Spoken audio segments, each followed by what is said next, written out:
14वीं सदी ईस्वी एक ऐसा दौर जब तारीख करवट ले रही थी। उसी जमाने में एक ऐसी रूहानी शख्सियत ने जन्म लिया जिनकी हिकमत की रोशनी आज भी जनूबी एशिया में लाखों लोगों के लिए मशले राह है। तो आइए आज पीर सदरुद्दीन की जिंदगी और उनकी मिरास के सफर को समझने की कोशिश करते हैं। देखिए, पीर सदरुद्दीन को सिर्फ एक मुबल्लिग समझना उनकी शख्सियत की गहराई को कम करने के मुतरादिफ है। वो एक आलिम दीन थे, एक साहिब बसीरत शायर थे, एक बेहतरीन मुंतजिम थे और शायद सबसे बढ़कर मुख्तलिफ तहजीबों के दरमियान एक पुल की हैसियत रखते थे।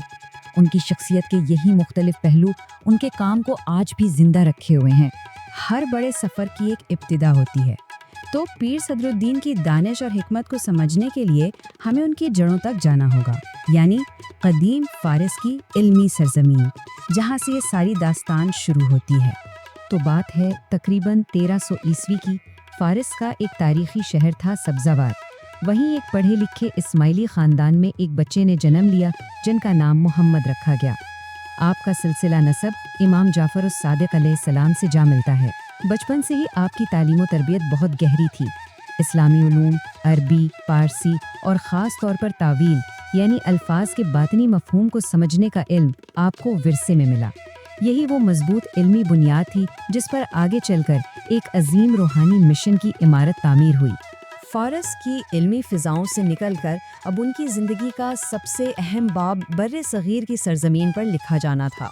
ये एक ऐसा सफ़र था जो न सिर्फ उनकी बल्कि इस पूरे ख़ित्ते की रूहानी तारीख़ को एक नया रुख देने वाला था। तो तकरीबन सन 1335 में पीर सदरुद्दीन हिंदुस्तान तशरीफ़ लाए और यहाँ आकर पीर शम्स के मिशन में शामिल हो गए। उनकी रहनुमाई में अपनी सलाहियतों को मज़ीद निखारने के बाद आपने खुद मुख्तार तौर पर तबलीग का काम शुरू किया। उनकी लगन, हिकमत और काबिलियत को देखते हुए उस वक्त के इमाम इस्लाम शाह ने उन्हें सिंध और हिंद के हुज्जत और पीर के अजीम मर्तबे पर फाइज किया। ये उन पर एक बहुत गहरे एतमाद का इजहार था। तो सवाल ये पैदा होता है कि पीर सदरुद्दीन की कामयाबी का असल राज क्या था। उनका पैगाम तो अहम था ही, लेकिन उनके पैगाम देने का अंदाज उससे भी ज़्यादा मुनफरिद था। उन्होंने एक ऐसा तरीका अपनाया जो मकामी सकाफत और रिवायात का एहतराम करता था, जो दिलों को जोड़ता था, तोड़ता नहीं। उन्होंने सतपंथ का तस्वुर पेश किया, जिसका मतलब है सच्चा रास्ता। ये सिर्फ एक नाम नहीं था बल्कि एक दावत थी। इसकी सबसे बड़ी खूबसूरती ये थी कि इस्लाम की बुनियादी अखलाकी तालीमात को मकामी ज़बान, वहाँ के मुहावरों और जानी पहचानी अलामतों के ज़रिए पेश किया गया, ताकि पैगाम लोगों को अजनबी ना लगे बल्कि बिल्कुल अपना महसूस हो। उनका तरीक़ाकार बहुत हिकमत भरा और तदरीजी था।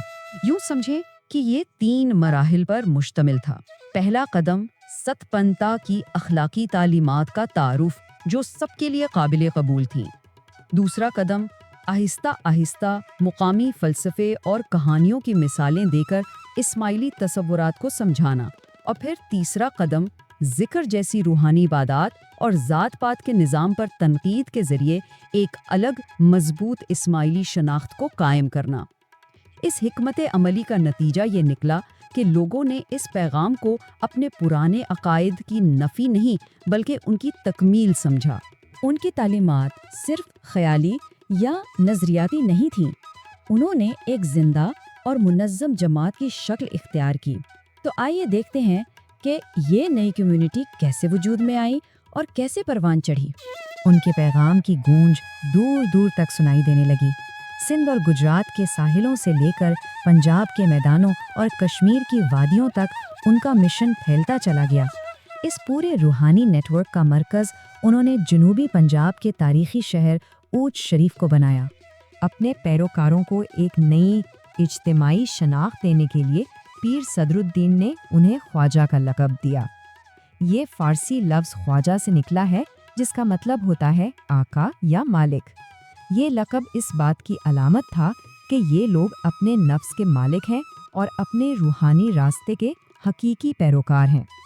इस तरह एक लक़ब ने बिखरे हुए लोगों को एक पहचान दे दी। लेकिन एक कम्युनिटी को मजबूत करने के लिए सिर्फ पहचान काफ़ी नहीं होती, उसके लिए इदारे भी चाहिए होते हैं। इसी असूल पर अमल करते हुए उन्होंने जमात खानों का निज़ाम कायम किया। اور ان کی قیادت کے لیے مکھی مقرر کیے۔ یہ جماعت خانے صرف عبادت گاہیں نہیں تھے، بلکہ یہ سماجی اور روحانی مراکز تھے، جنہوں نے ایک بکھری ہوئی آبادی کو ایک منظم اور مضبوط جماعت میں بدل دیا، اور ان اداروں کی بنیادیں آج بھی قائم ہیں۔ پیر صدر الدین کی شخصیت کا ایک اور بہت اہم پہلو ان کا ادبی اور روحانی کام ہے۔ وہ صرف ایک مبلغ یا منتظم نہیں تھے، بلکہ ایک اعلیٰ پائے کے شاعر اور مصنف بھی تھے، جن کا کلام آج بھی اسماعیلی جماعت کی روحانی زندگی کا ایک لازمی حصہ ہے۔ سب سے بڑھ کر پیر صدر الدین نے 200 سے زیادہ گنان تخلیق کیے ہیں۔ یہ عارفانہ کلام اسلامی عقائد اور مقامی روایات کا ایک ایسا خوبصورت امتزاج ہے جو سیدھا دل پر اثر کرتا ہے۔ ان کی دوسری اہم تصانیف میں 10 اوتار اور بجھ نرنجن شامل ہیں۔ مقامی زبانوں میں لکھا گیا یہ کلام جنوبی ایشیا کے روحانی ادب کا ایک انمول خزانہ ہے۔